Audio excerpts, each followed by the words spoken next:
Hi everyone. We're going to try something a little different today. Over the last number of years, I've written a lot of blog posts, and what I've found over the last number of years is that while there's certainly a group of people that will read them every time they're released, the readership is not quite to the level I was hoping for. Which suggests to me that I should try something new to see if there's a better way to get that information out to people. And so I thought I'd try it in the form of a video blog, because this will allow people to get much of that same information that would be in the written blog, but you can really just hit play on the video and listen in. You don't even have to watch this because most of it's going to be me talking at you. If I get more sophisticated, maybe I'll put up graphics partway through. But in the short term, I thought it'd just be something that if I was talking through what I would normally put in that blog, you could listen to it in the background and get that information. And then hopefully choose to engage afterwards to share your feedback or ask any additional questions. So with that in mind, I want to try a blog post, a video blog, on the snow and ice control policy, which has dominated our discussion this week as well as for the last number of months. And I want to make sure we cover some of the history of our snow and ice control policy. I want to talk about what the actual pilot is, and then what we're going to be talking about on August 21st, as there is a decision point coming up. So first, just a brief bit of history around our snow and ice control policy. The last major update was 2011. There was a minor revision in 2015.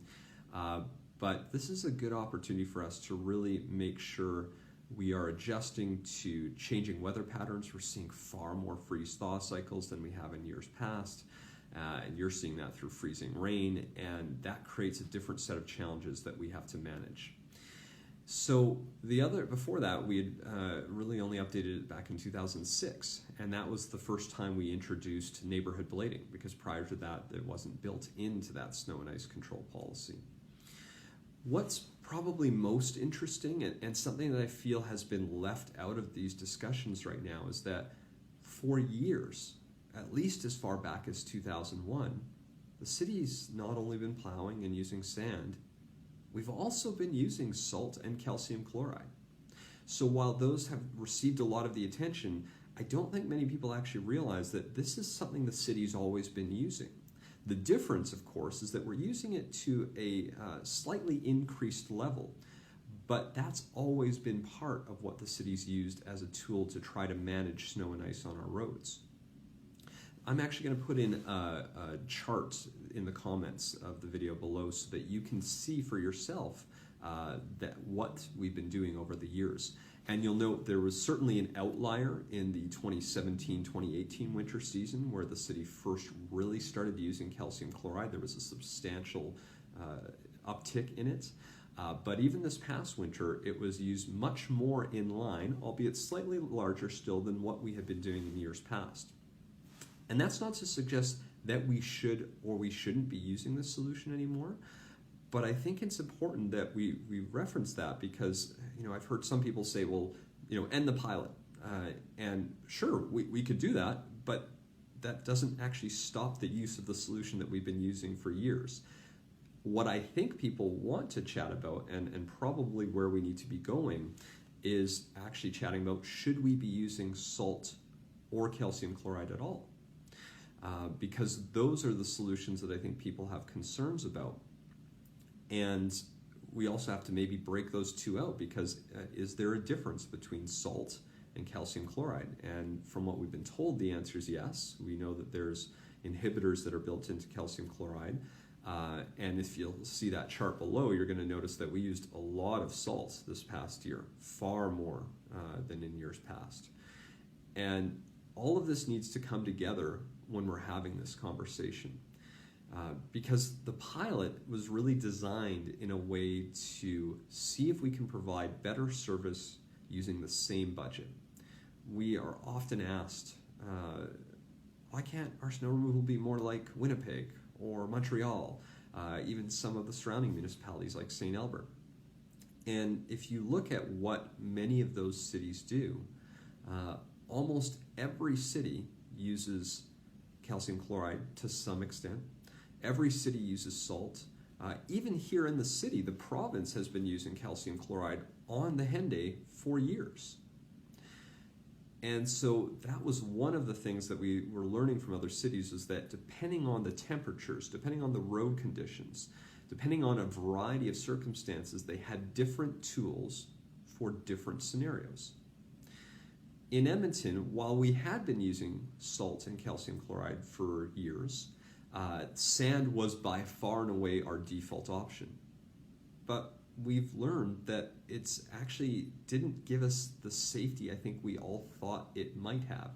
I think we had the illusion of safety because we had dirty looking roads in the winter, yet when you find out, and this is something I found very interesting, all it takes on a road where vehicle travel speeds are 50 kilometers an hour or more, it takes just 8 to 13 vehicles driving over top of that to push all of the sand off where those tire tracks are. So when you're driving in winter, you often see a lot of sand build up on the windrows, on the edges, in between the tire tracks. And in fact, we're learning that all of it's getting pushed off. And so there are a lot of scenarios where it doesn't really work, and only relying on that one tool might not be the right approach. That brings us to where we're at now and how we want to move forward on this. The idea behind the pilot was to say, let's shift how much we're using of each of those resources in different scenarios.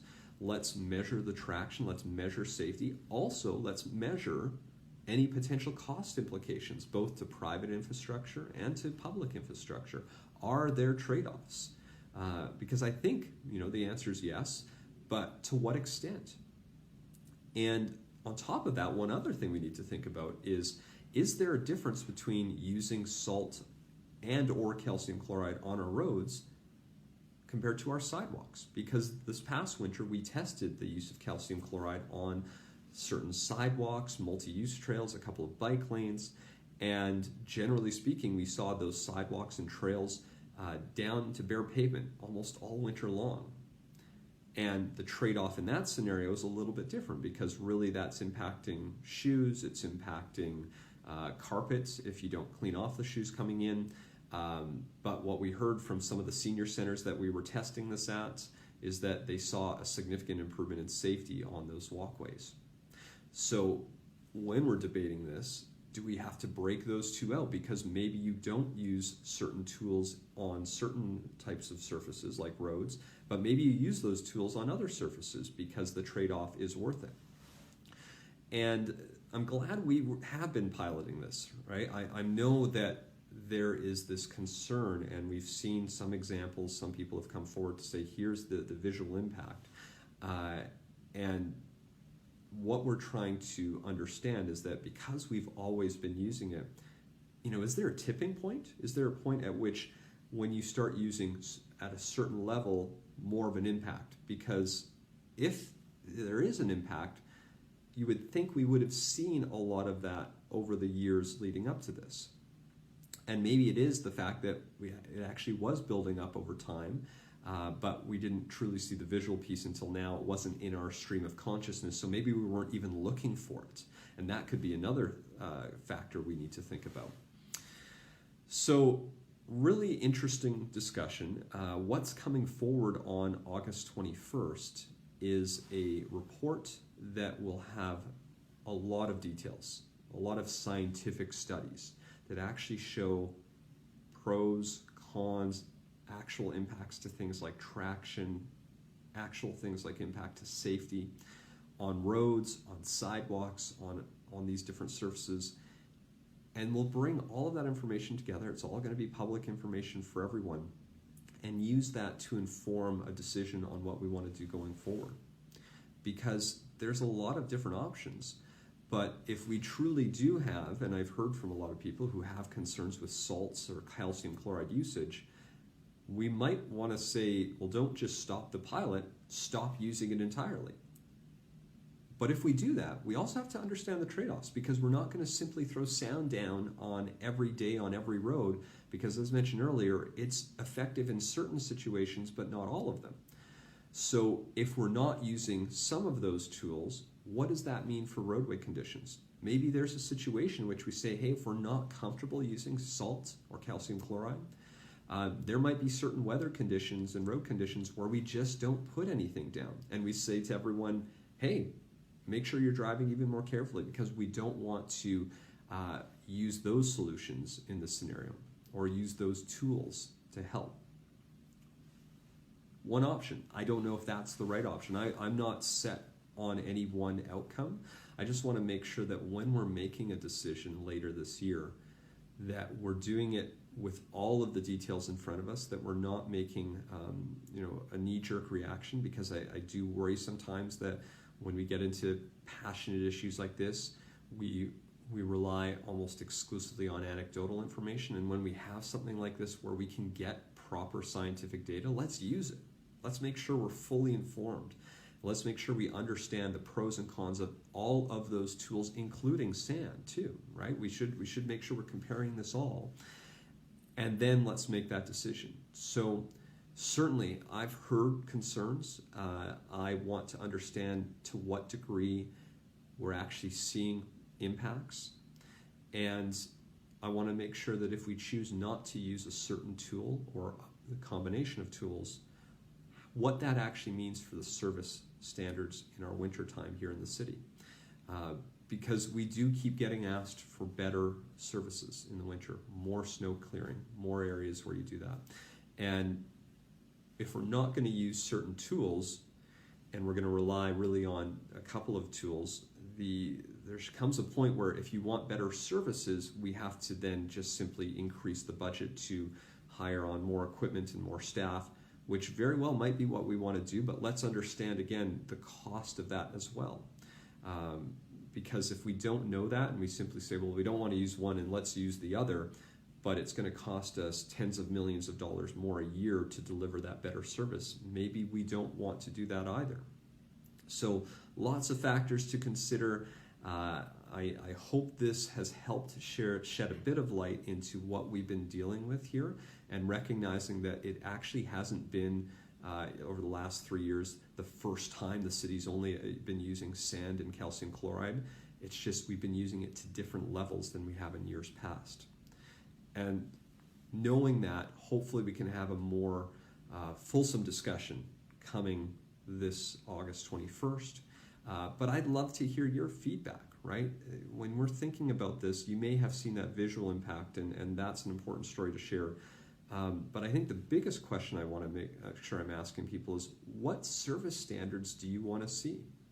And if we want to limit the tools because we're concerned about potential trade-offs, what are we willing to pay to ensure that we're getting that service standard? And the final consideration in all of this is, do we treat roads separately from sidewalks? Do we want to make sure that we can use a tool on a sidewalk when the trade-off is less than on our road? We have some countries in the world that will prioritize the sidewalks before they even touch the roads when it comes to snow and ice control. That might not be how we approach it. Maybe we try to do certain sidewalks and certain roads at the exact same time. But that's part of what we need to think about. This opportunity to update the snow and ice control policy shouldn't just be focused on the roads, because we have people in the city, seniors that can no longer drive, people using mobility aids who have to use our sidewalks, use our trails. And if those aren't being cleared appropriately, that can sometimes mean somebody is trapped in their home, is isolated from everyone else, not able to access basic services, grocery stores, pharmacies. So how does that fit into this conversation as well? So I hope this information, this video was useful. I'd like your feedback on this format as well. I see that we're getting close to that 15-minute mark. So is this too long? Would you like me to try to shorten it down, even though I'm not great at keeping it concise? Or is this a good level of detail to help make sure we're informing the overall conversation? So thank you so much for taking the time to watch this, and I look forward to your feedback in the comments below, everyone. Have a great day.